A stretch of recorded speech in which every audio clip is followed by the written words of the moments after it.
Olá! O tema da nossa aula hoje será Relações de Poder no Interior das Instituições, Teorias Sociológicas da Mudança Social e Educação e Mudança Social no Mundo Contemporâneo. Então, vamos entender melhor as relações de poder no interior das instituições? É possível que você já tenha observado que a sociedade pode ser representada como uma teia de aranha.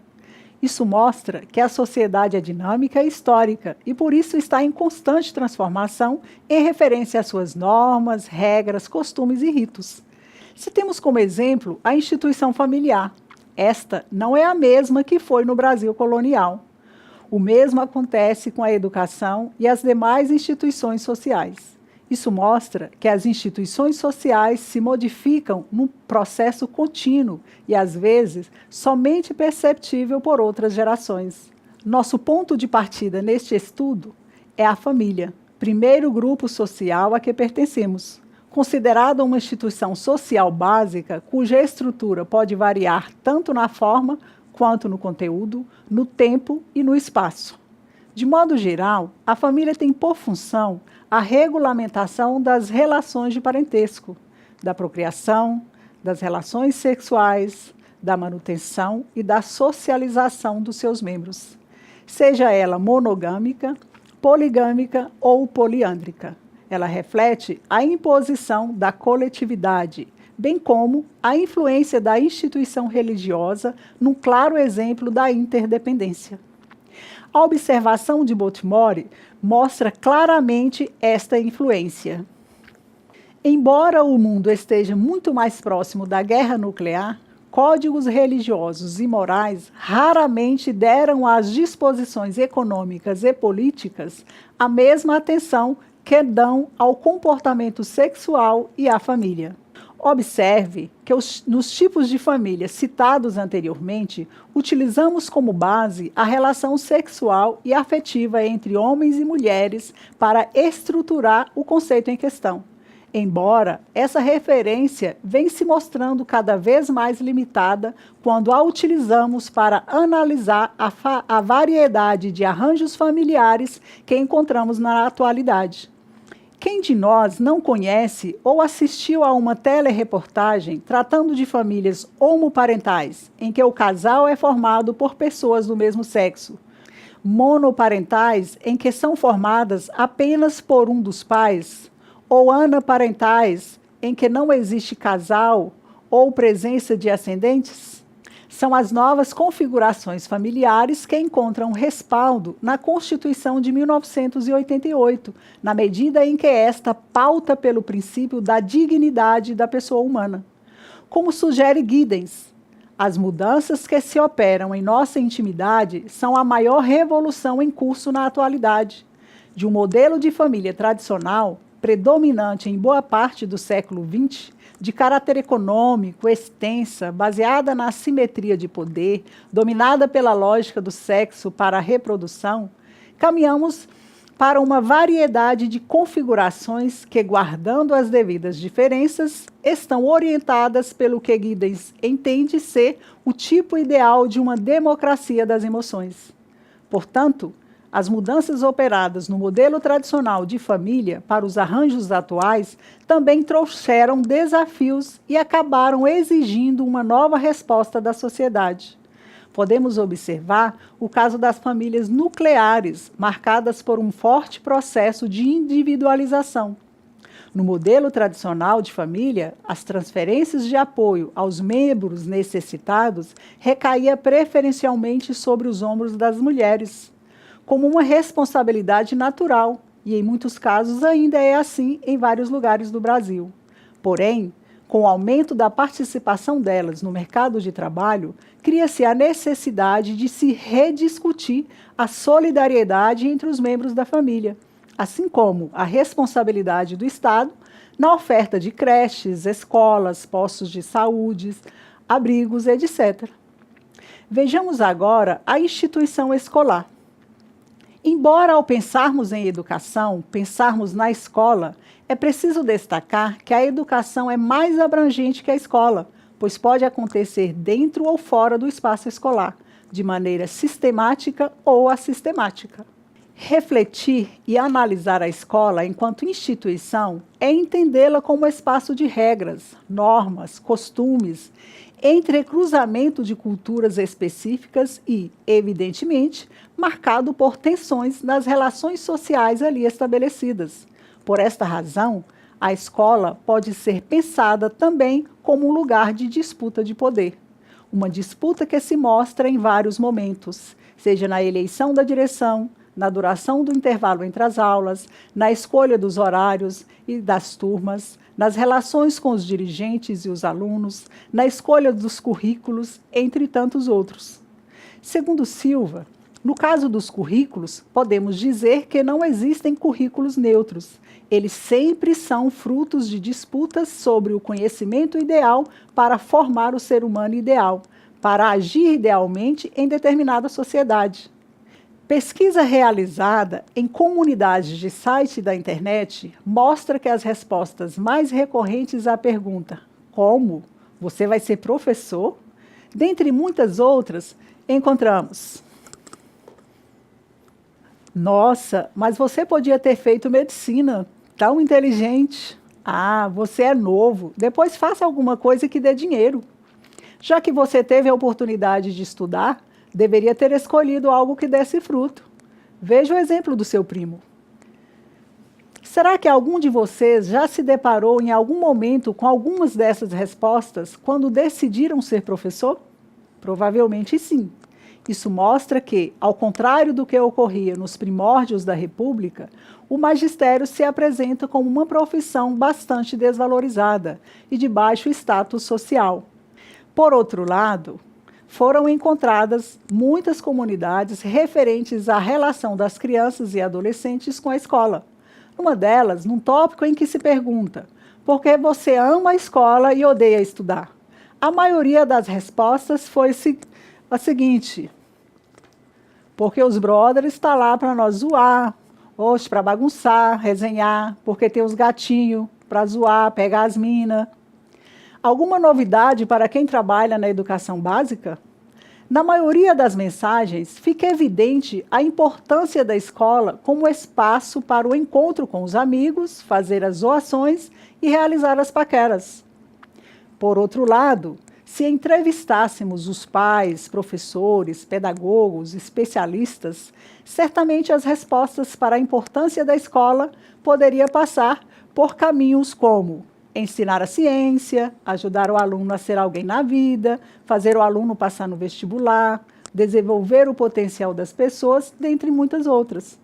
Observe que há uma diversidade de expectativas dos sujeitos que travam relações dentro e fora do ambiente educacional formal. Por isso é importante desnaturalizar nossa percepção ao perguntar: a escola serve para quê, afinal?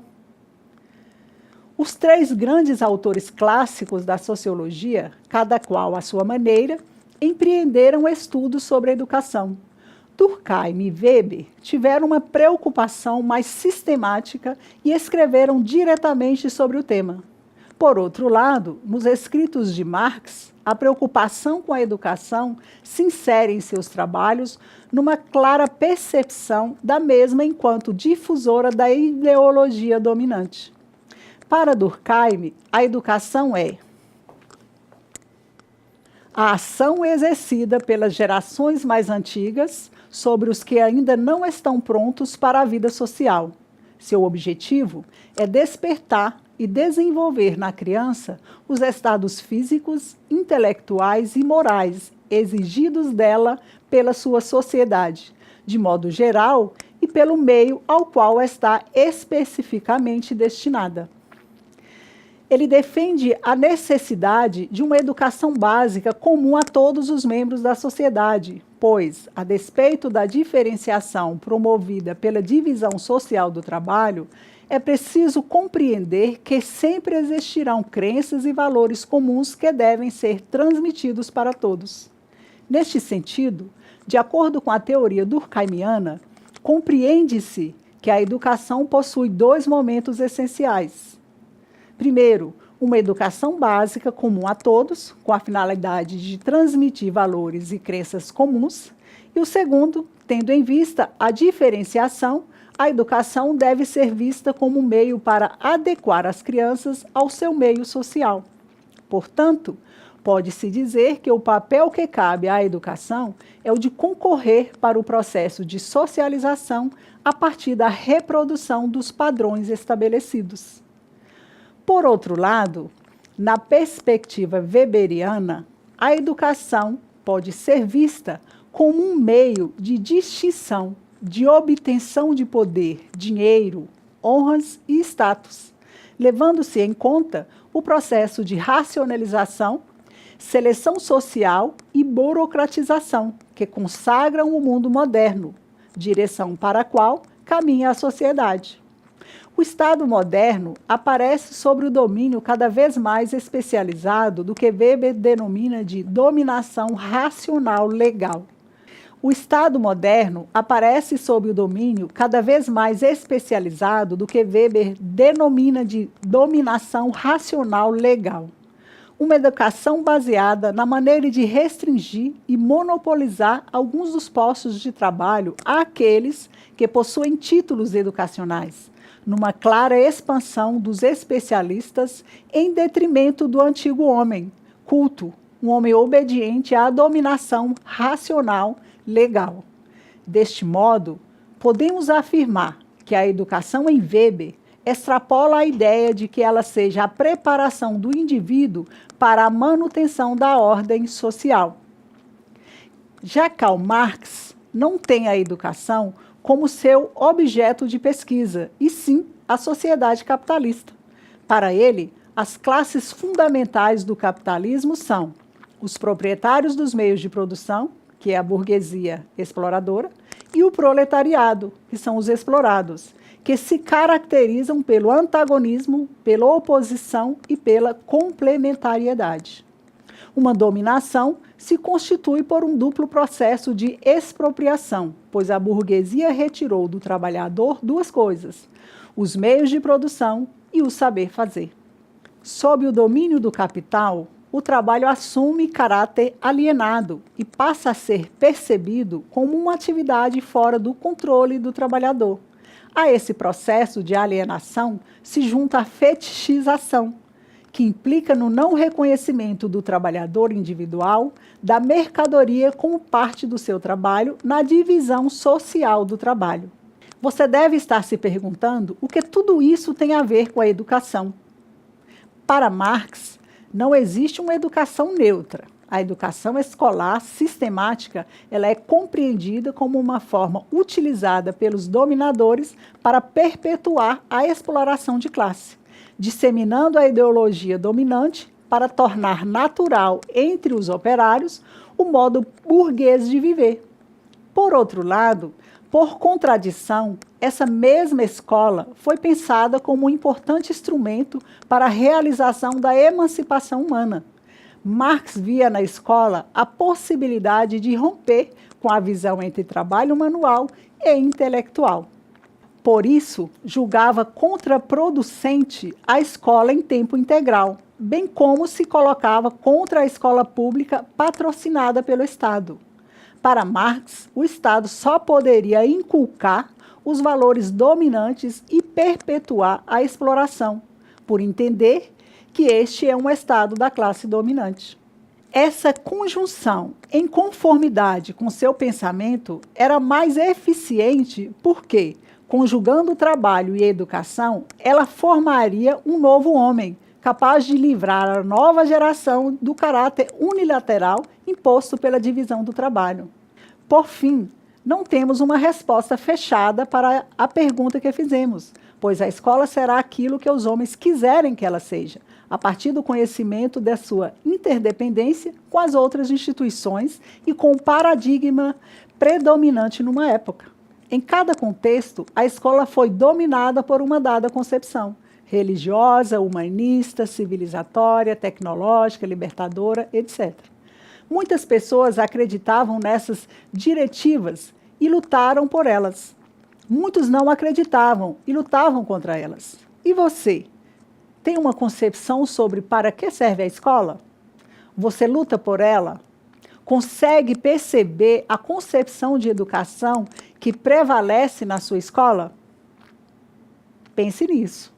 Vamos agora à instituição Estado. Nascemos, crescemos, envelhecemos e morremos dentro do Estado.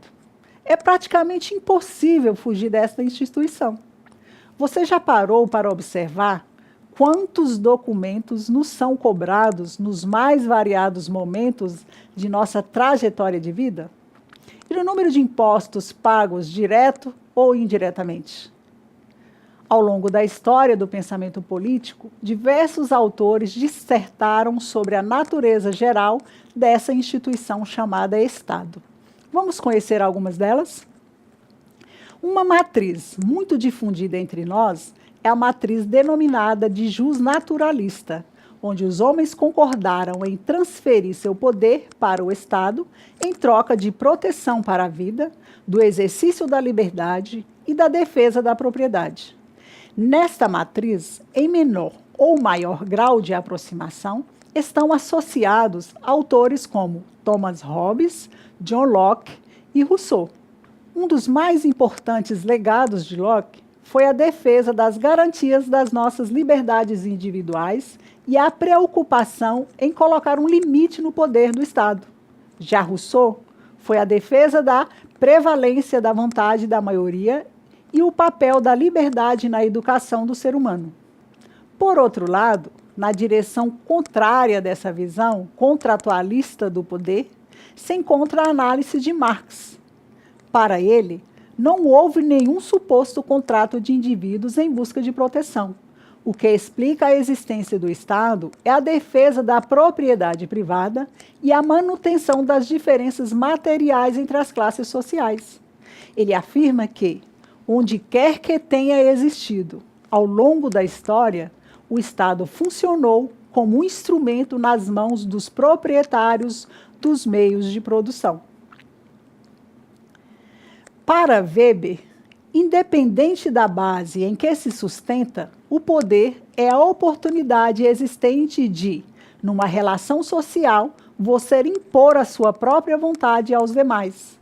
Entretanto, quando há a probabilidade de encontrar obediência de um grupo a um determinado mandato, estamos numa situação de dominação que, sendo legítima, pode ter por base diferentes fontes de autoridade. No caso do Estado moderno, trata-se de dominação legal, de tal forma que pretende o uso legítimo e o monopólio da força física dentro de um determinado território. É uma estrutura política diretiva, de combate social, tendo por base a racionalização da burocracia, da justiça e, em última instância, do uso da força. Contudo, devemos reforçar a ideia de que a autoridade legítima depende sempre da validação daqueles a que a ela estão submetidos, seja pela força da tradição, do vínculo emocional, da fé ou da lei. Somos todos prisioneiros da burocracia moderna. Agora, vamos estudar as teorias sociológicas da mudança social. Vamos lá? Alguma vez em sua vida, você já pensou algo assim? Caramba, que monótono, nada muda, é tudo sempre a mesma coisa. Muitas vezes temos a impressão ou a certeza de que vivemos num círculo. Dia após dia, tudo indica que nada muda. É como se o tempo parasse e nada mudasse. Mas será que realmente vivemos num mundo sem mudanças e de prisões de longa duração? De imediato, embora nem sempre percebamos, podemos afirmar que não existe sociedades sem mudanças. Isso mostra a nossa crescente capacidade de adaptação. Elas podem ocorrer por meio de transformações abrangentes ou de forma menos acentuada, que afeta rapidamente o cotidiano, como as transformações no mundo do trabalho ou mesmo aquelas que dizem respeito aos costumes, valores, hábitos, etc. Em geral, os dois tipos se relacionam. Para termos uma ideia da relação entre os dois tipos de mudanças, Pensemos nos meios de comunicação que operam de modo instantâneo. Essa revolução microeletrônica afetou sobremaneira nosso cotidiano e nossas relações sociais, econômicas e políticas.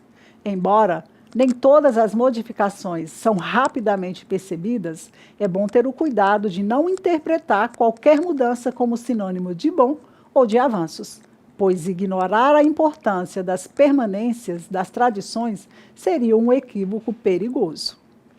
Como já constatado, as mudanças sociais acontecem em todas as sociedades e em todos os tempos. Duas revoluções modernas marcaram e impulsionaram os estudos sobre elas na contemporaneidade e até mesmo contribuíram para o surgimento da sociologia. São a Revolução Francesa, que rompeu definitivamente com o absolutismo dos reis, e a Revolução Industrial, que condicionou em novas bases as instituições sociais, principalmente no que se refere à relação entre o capital, o trabalho e o mercado. Você pode estar se perguntando por que ambas as revoluções foram tão importantes. Elas foram importantes porque sacudiram o mundo ocidental, enfraqueceram a hegemonia das tradições e deram maior visibilidade às questões sociais. Em virtude das grandes transformações provocadas, muitos estudiosos desenvolveram teorias para tentar entendê-las, priorizando aspectos e questões diferentes do processo em questão, pois buscavam responder aos problemas colocados por sua época e que, dialeticamente, sofriam as influências dos condicionamentos do tempo histórico em que viviam. Por isso, conforme propôs Certeau, as elaborações precisam ser pensadas a partir do lugar social do autor, tais como vínculos políticos, institucionais, de estratificação, etc. Em relação à pluralidade de abordagens sobre dinâmica social, Auguste Comte, um dos grandes sistematizadores do pensamento social positivista no século XIX, em sua concepção teórica, havia duas dimensões imprescindíveis na sociologia: a dinâmica social e a estática social. Dinâmica social, constituída pelos elementos que concorriam para o progresso societal, pois se tratava das condições de existência do mundo coletivo. Estática social seria a responsável pelo estabelecimento dos limites da coesão e da manutenção da ordem, sem a qual não seria possível haver o progresso. Destaque para a importância das instituições sociais. Segundo a visão de Comte e Herbert Spencer, ao fazer uma analogia entre sociedade e organismo biológico, criou uma diferenciação que se tornou recorrente no campo das ciências sociais. O de estrutura, significando configuração da totalidade social, e a de função, significando transformação. Em sua análise, Durkheim retrata os problemas decorrentes da passagem de uma sociedade simples para complexa, da solidariedade mecânica para a orgânica, da heterogeneidade e individualização do homem na vida coletiva. Sua preocupação orientar-se-á para questões como integração social e as diversas estratégias de manutenção do equilíbrio sistêmico. Por outro lado, algumas análises que se afastarão da ideia de uma natureza direcional linear das mudanças sociais precisam ser vistas, as chamadas teorias cíclicas. A esta perspectiva estão filiados autores de diferentes matizes ideológicos e que guardam muitas diferenças teóricas e analíticas entre si. Dentre as teorias cíclicas, podemos citar o trabalho de Vilfredo Pareto, Toynbee e Sorokin. Segundo a visão de Comte e Herbert Spencer, ao fazer uma analogia entre sociedade e organismo biológico, criou uma diferenciação que se tornou recorrente no campo das ciências sociais. O de estrutura significando configuração da totalidade social e o de função significando transformação. Em sua análise, Durkheim retrata os problemas decorrentes da passagem de uma sociedade simples para complexa, da solidariedade mecânica para a solidariedade orgânica, da heterogeneidade e individualização do homem na vida coletiva. Sua preocupação orientar-se-á para questões como integração social e as diversas estratégias de manutenção do equilíbrio sistêmico. Já segundo Weber, outro de nossos autores clássicos, em sua análise sobre a ética protestante, interessava-lhe demonstrar que as condutas, normas e crenças individuais constituíram-se como facilitadores para a existência do novo sistema que emergia. Contudo, com o surgimento do aparato burocrático legal ou especialista, constituía uma limitação para a mudança social. Isso explica a resignação pessimista de Weber com a burocracia, vista como uma prisão do mundo moderno. Porém, apresenta o líder carismático como responsável para a mudança nessa prisão da racionalização instrumental. Por sua vez, Marx é outra referência quando a discussão se trata de mudanças sociais, mas não estava interessado na manutenção da ordem, da harmonia ou da coesão social. Sua preocupação foi explicar a dominação e a exploração burguesa, ou desnaturalizar a ordem estabelecida, indo para além das aparências, demonstrando o que entendia ser a essência das contradições sociais. Marx acreditava ser necessária a emancipação humana possível somente com o fim do capitalismo. Mas a questão era, como chegar ao fim do sistema capitalista?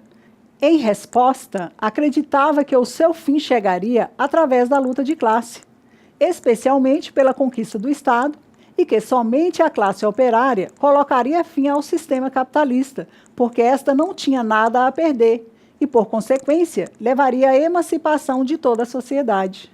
Enfim, apresentamos sinteticamente algumas abordagens sobre as mudanças sociais, sem a ilusão de ter feito referência à maioria dos seus autores e às suas respectivas interpretações. De fato, embora não haja consenso sobre a natureza das mudanças sociais, é preciso estar atentos aos seguintes fatos. As teorias são construídas e desenvolvidas dentro de certos contextos históricos e institucionais. Na atualidade, a ênfase dos teóricos da mudança social recai mais sobre as práticas interdependentes dos sujeitos do que sobre esquemas evolutivos prescritivos da realidade humana.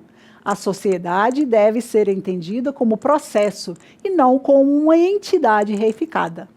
Não esqueça a máxima do Stomka. O que as pessoas pensam sobre mudança social é fundamental para que elas passem a ação e, por conseguinte, influencia decisivamente o próprio curso e as perspectivas da mudança. Continuando nossa aula, alguém lembra quando foi disponibilizado o acesso à internet para o usuário comum? Quem disse o ano de 1995 acertou.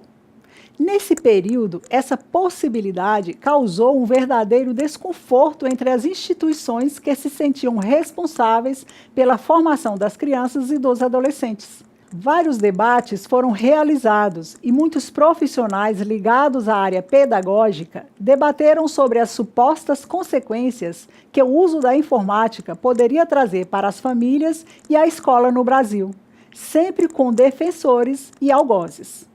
O tempo mostrou que a internet fazia parte de um conjunto de transformações ligadas a processos ainda maiores. Educação, mudanças e permanências no mundo em construção. Podemos dizer que o mundo em que vivemos hoje é igual àquele da década de 60 do século XX? Se fosse possível voltarmos no tempo, certamente não nos depararíamos com o uso corrente de termos como internet, Twitter, MSN, e-mail, MP3, SMS, telefone celular e outras expressões que se referem às experiências presentes na vida de milhões de pessoas no planeta. Certamente, alguém poderá argumentar: isso é óbvio, cada época é diferente da outra. Estará correto. Porém, o que estamos considerando é a rapidez com que as transformações ocorreram em âmbito global, provocando em nós essa sensação de vertigem, internalizando uma estranha percepção de que cedo já pode ser considerado tarde demais, de que precisamos correr para sermos felizes, seja lá o que for que essa palavra queira dizer a partir da ordem social constituída. É fato ainda que, com a interdependência globalizada dos lugares e a planetarização dos sistemas técnicos dominantes, estes parecem se impor como invasores, servindo como parâmetro na avaliação da eficácia de outros lugares e de outros sistemas técnicos. É nesse sentido que, segundo Boaventura Santos, ele indica que o sistema técnico hegemônico aparece como algo absolutamente indispensável e a velocidade resultante como um dado desejável a todos que pretendem participar de pleno direito da modernidade atual. O fato de formarmos uma sociedade de consumidores, incorporamos esse sentido de urgência em nossas buscas de satisfações estimuladas e oportunizadas pelo mercado. Deste modo, fica fácil imaginar a importância adquirida pelos caixas eletrônicos, os cartões de crédito, os comércios eletrônicos, as terceirizações, os service-self e outras modalidades facilitadoras que exemplificam a expansão da ideia de que a velocidade é a marca constitutiva dos agentes vitoriosos. Ainda dentro dessa lógica, podemos dizer que a aceleração traz consequências para a nossa realidade. Dentre elas, podemos destacar a primazia do efêmero em diversas esferas da vida social, conduzida principalmente pela lógica da moda aplicada aos mercados de massa, como nos afirma Simmel. Nessa linha, segundo Harvey, podemos considerar que a volatilidade se alastra não só pelo campo da produção e da circulação, mas também do consumo de mercadorias e serviços, donde se destacam os papéis da publicidade e das imagens midiáticas, enquanto fatores de integração das práticas culturais no atual estágio do capitalismo. Por outro lado, não é possível ignorar que a experiência das imagens mediadas pelas tecnologias de comunicação tem nos transformado em testemunhas de vários processos históricos, ainda que muitas vezes como meros espectadores passivos da política e voltados apenas para os nossos próprios problemas. As transformações ora em curso afetam a todos nós, mesmo naqueles aspectos mais simples de nossa vida cotidiana. Por outro lado, problemas como o aumento do fosso da desigualdade, a violência urbana, a exclusão digital, entre outras, podem ser considerados os aspectos negativos enfrentados pelo indivíduo comum, que mesmo não fazendo parte de uma aldeia global homogênea, é, muitas vezes, persuadido a acreditar que sim. Podemos identificar 4 consequências da globalização para a educação, todas elas eivadas de tensões e contradições. A crescente centralidade da educação na discussão acerca do desenvolvimento e da preparação para o trabalho. A crescente introdução de tecnologias no processo educativo por meio de softwares educativos e pelo recurso à educação à distância. A implementação de reformas educativas muito similares entre si na grande maioria dos países do mundo. E a transformação da educação em objeto de interesse do grande capital, ocasionando uma crescente comercialização do setor. É exatamente nesse contexto que muitos educadores estão a se perguntar, afinal, qual o papel da educação em meio às transformações sociais que vivenciamos na atualidade? Pensem nisso. Vamos agora a Papel da educação formal, bem público ou serviço negociável? No dia 7 de junho de 2005, a Comissão de Educação e Cultura da Câmara dos Deputados realizou uma audiência pública para debater o polêmico tema da possibilidade de inclusão da educação no Acordo Geral de Serviços da Organização Mundial do Comércio. Na ocasião, diversos estudiosos e representantes de diversas instituições se posicionaram. Muitos contrários por considerarem que tal inclusão transformaria a educação em mercadoria. Mas houve quem fosse favorável por entender que tal medida injetaria um sopro de modernização na educação superior. Houve ainda aqueles para quem essa discussão não fazia muito sentido, levando em consideração que, mais cedo ou mais tarde, o país não teria como suportar a pressão internacional para a abertura de seu mercado. A discussão sobre a natureza pública da educação não foi travada apenas no Brasil, mas em vários países que, de alguma forma, vinham e vêm enfrentando pressões por parte dos agentes sociais dessa nova ordem global para mudanças de suas regras internas. De qualquer forma, todos aqueles que se posicionam na arena pública deixam sempre uma pista para inferirmos sobre a sua visão política, as práticas pedagógicas, as concepções didáticas e outras questões referentes ao campo da educação. O capitalismo nos impulsiona a lidarmos com uma concepção educacional envolvendo ideias de competência, habilidades e certificações, muito voltadas para o posto de trabalho. Começa seu movimento preparando o trabalhador nos conjuntos de competências que o mercado quer. Em relação às novas tecnologias aplicadas na educação, estas passaram por várias etapas no processo de inserção nas escolas.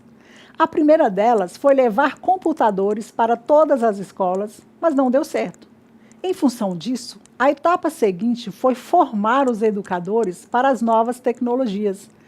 Muitos jovens se acostumaram a ler e escrever nos monitores dos computadores e, quando não encontravam computadores disponíveis nas bibliotecas, estabelecia-se um distanciamento dos jovens.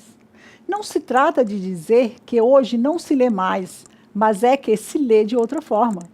Podemos verificar, a partir de estudos elaborados por vários autores, que são vários os desafios a serem enfrentados para que a educação pública possa cumprir minimamente alguns daqueles princípios que estão delineados na Constituição de 1998. Vejamos.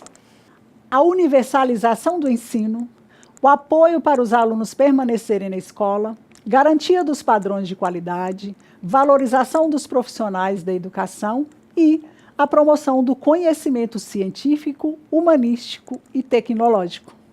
Neste sentido, as reflexões de Morin sobre os 7 saberes necessários à educação do futuro são relevantes para problematizar os buracos negros que estão presentes em todos os níveis de ensino.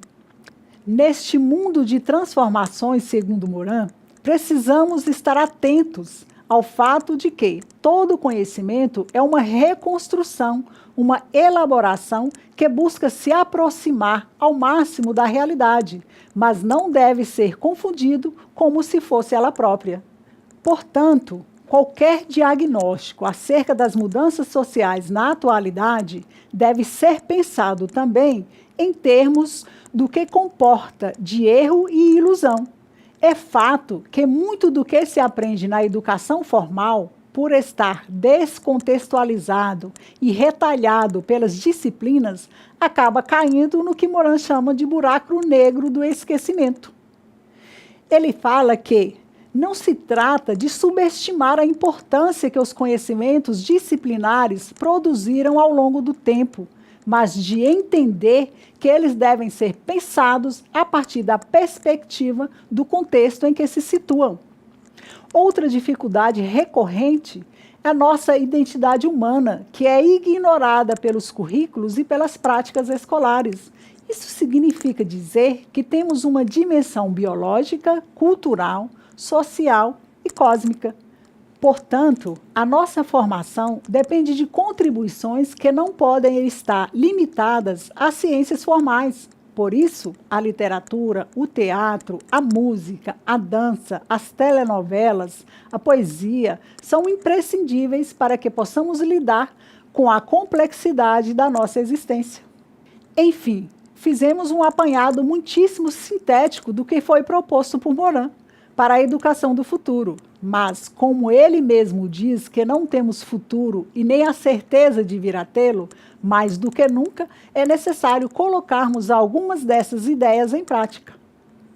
Bem, estamos chegando ao final dessa aula. Sabemos que uma discussão como esta possui vários aspectos que, por questões curriculares e tempo de duração, nem sempre temos como abordá-los. Por isso mesmo, deixamos no caderno didático algumas indicações de leitura de livros, artigos e filmes que poderão ajudá-lo a ampliar e aprofundar a discussão que estabelecemos nessa aula. Portanto, aproveite e bom estudo!